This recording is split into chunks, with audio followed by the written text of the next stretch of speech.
Now we are going to see the theorem that we have discussed yesterday. See what this theorem tells to you. Let U and V be two vector spaces over the same field F, and this T be a linear transformation from U into V. Then it is given that U is finite dimensional. Then rank T plus nullity T is equal to dimension of U. See here, rank T means dimension of range T, and nullity T means dimension of null space T. Keep this in your mind. See its proof. Let n be the null space of T. Then this n is subspace of U. Earlier we have shown that a null space is a subspace of U. Now here U is a finite dimensional vector space. Therefore this n will also be finite dimensional. Why? Because this n is a subspace of U and U is finite dimensional. Suppose dimension n is equal to nullity T. Why? Because this n is your n is null space and this is equal to small k. This is our supposition. And let alpha 1, alpha 2, so on alpha k, this be a basis for n. Since dimension of n is small k, therefore its basis will have small k elements. So alpha 1, alpha 2, so on alpha k. Now, since alpha 1, alpha 2, alpha k is linearly independent because it is the basis of null space, so it is also subset of U, we can extend it to form a basis of U.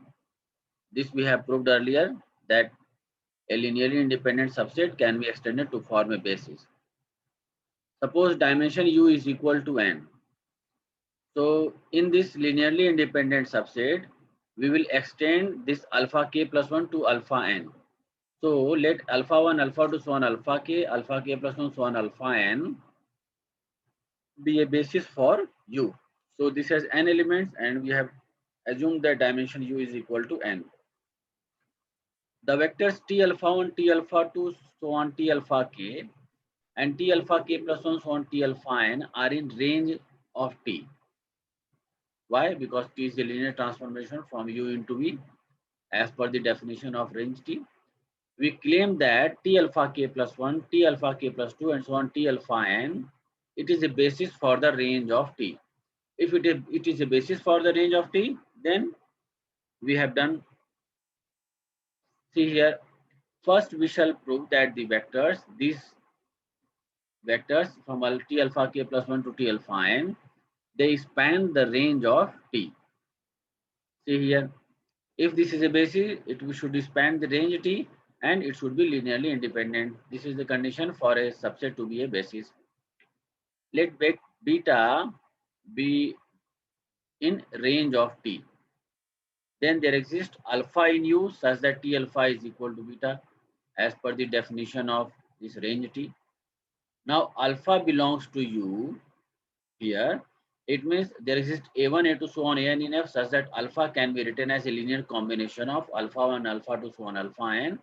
So alpha is equal to A1 alpha 1 plus A2 alpha 2 plus 1 plus An alpha n.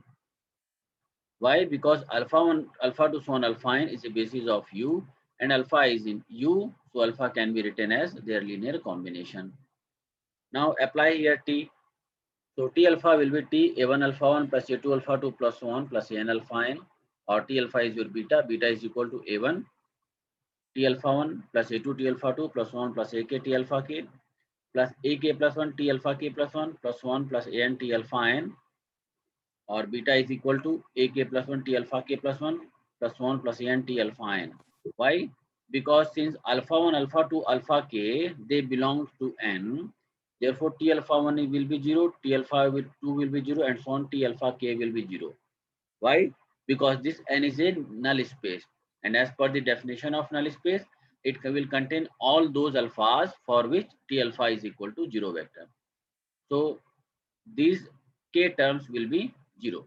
So, we will have only terms from alpha k plus 1, T alpha k plus 1 to T alpha n. Therefore, the vectors T alpha k plus 1 so on T alpha n span the range of T.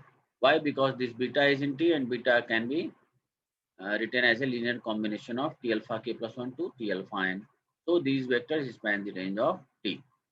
Now we will show that it is linearly independent. See, we show that the vectors T alpha k plus 1 to T alpha n are linearly independent. See, suppose Ck plus 1 to Cn belong to F such that Ck plus 1 T alpha k plus 1 plus 1 Cn T alpha n is equal to a zero vector. Since it is a condition for linearly independent, see, it implies that T Ck plus 1 into alpha k plus 1 plus 1 Cn alpha n will be a zero vector. So it implies that this belongs to null space of T. Why? Because T alpha is your zero. So it will belong to null space of T, that is n. So since it is belonging to null space of T, so it can be written as a linear combination of alpha 1 alpha 2 so on alpha n. So Ck plus 1 alpha k plus 1 plus 1 plus Cn alpha n is equal to B1 alpha 1 plus B2 alpha 2 plus 1 plus Bk alpha k. So it is linear combination of alpha 1 to alpha k, which is a basis for n is null space n for some B1, B2 so on Bk in F. It implies that B1 alpha 1 plus B2 alpha 2 plus 1 plus Bk alpha k minus Ck plus 1 alpha k plus 1 minus 1 minus Cn alpha n is equal to 0 vector. Substitute all of these left hand side vectors to the right hand side. So it implies that B1 equal to 0, B2 equal to 0, so on Bk is equal to 0, Ck plus 1 0 and so on Cn is equal to 0. Why? Because these alpha 1, alpha 2, alpha k plus 1 alpha n, they are linearly independent vectors. Why? Because they form a basis for this set for the vector space U. So this equal to 0 means these coefficients will be 0. So the vectors T alpha k plus 1 on T alpha n, they are linearly independent. It is clear. Therefore, the vectors, since these vectors are linearly independent, and earlier we have shown that they span the range. Therefore, the vectors T alpha k plus 1 on T alpha n, they will form a basis of range T. So rank of T will be dimension of range T. It means it is n minus k, since these elements are total in totality n minus k. So rank T plus nullity T is equal to rank T is n minus k plus nullity T is k. So minus k plus k cancels. So it is n and it is equal to dimension u. So this theorem is your proof that rank T plus nullity T is equal to dimension u. There are several examples. I will discuss two of or three of them. See, they are very good for you. See example 8. Consider the basis S equal to alpha 1, alpha 2, alpha 3 of R3, where alpha 1 is your 1, 1, 1, alpha 2 is your 1, comma 1, comma 0, alpha 3 is 1, 0, 0. Our question is express 2 minus 3, 5 in terms of the basis alpha 1, alpha 2, alpha 3. This is first question. And the second one is let T be a mapping from R3 to R2 and it be defined as T alpha 1 is 1, 0, T alpha 2 is 2 minus 1, T alpha 3 is 4, 3. Now you need to find T 2 minus 3, 5. See, this question was asked in UPSC IS examination 1985. There are several other questions which I have discussed in my most of the lectures. They have been asked in several UPSC or state civil services examinations or lecturer, assistant professor examinations.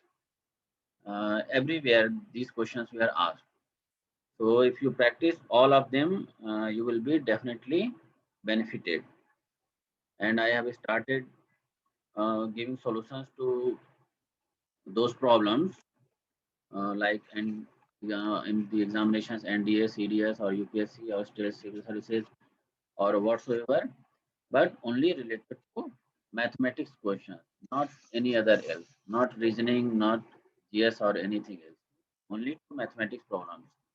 You can ask me questions starting from high school to post graduation. Even for net competitions, you can ask me your difficulties. See its solution first. Let 2 minus 3 5 be written as A into alpha 1 plus B alpha 2 plus C alpha 3. So it is written as A, write the value of alpha 1, it is 111 plus B into alpha 2 110 plus C into alpha 3 100. So this value of the right hand side will be A plus B plus C, comma A plus B, comma A.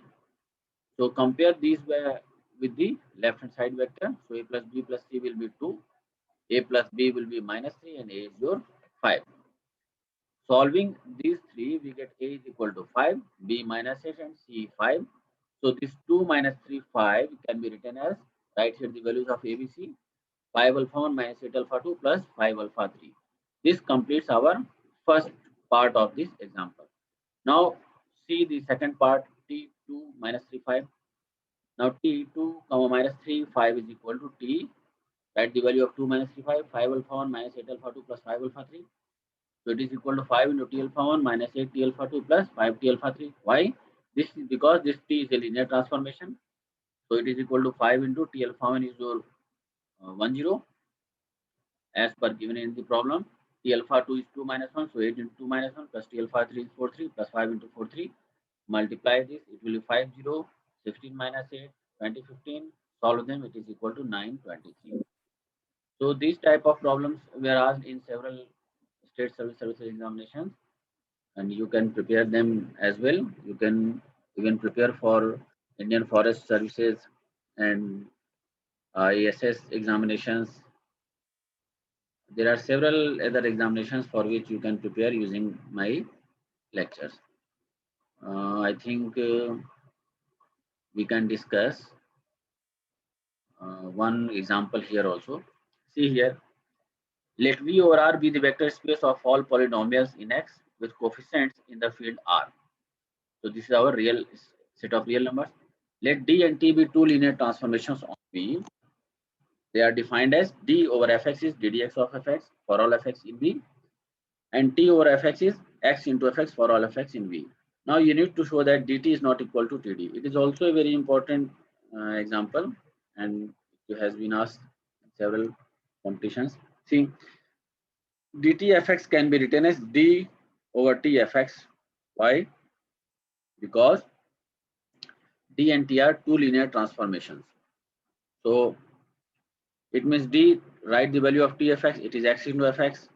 So it will be ddx of x Fx. Differentiate this one. So it is Fx into 1 plus x into ddx Fx. Next, evaluate td over Fx. So it is equal to t dfx. Write the value of dfx is ddx Fx. So its value is x into ddx Fx. See here from 1 and 2, dt Fx is not equal to td Fx. So dt is not equivalent to td. So it is proved. Also see here dt minus td Fx is equal to dt Fx minus td Fx. Subtract this equation 2 from 1. So you will get it is equal to Fx. Fx means I Fx. I is int transformation. So dt minus td is equivalent to I. So it is also solved here. I think you can see one more example. See here, example 1.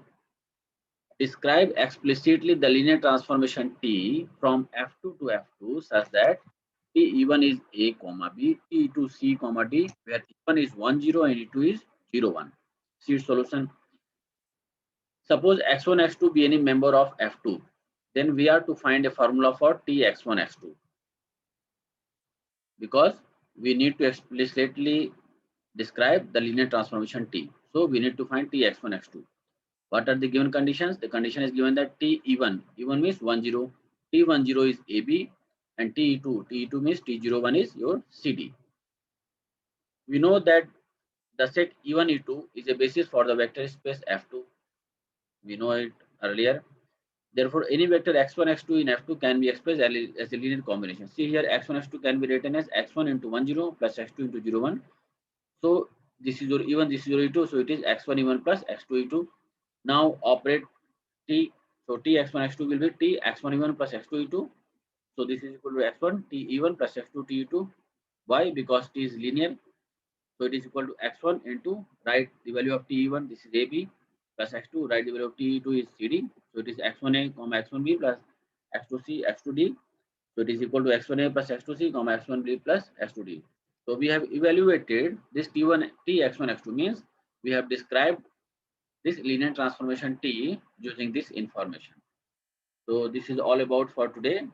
And if you have any query or any difficulty, you can email me, WhatsApp me, call me, or even you can meet me when your time permits.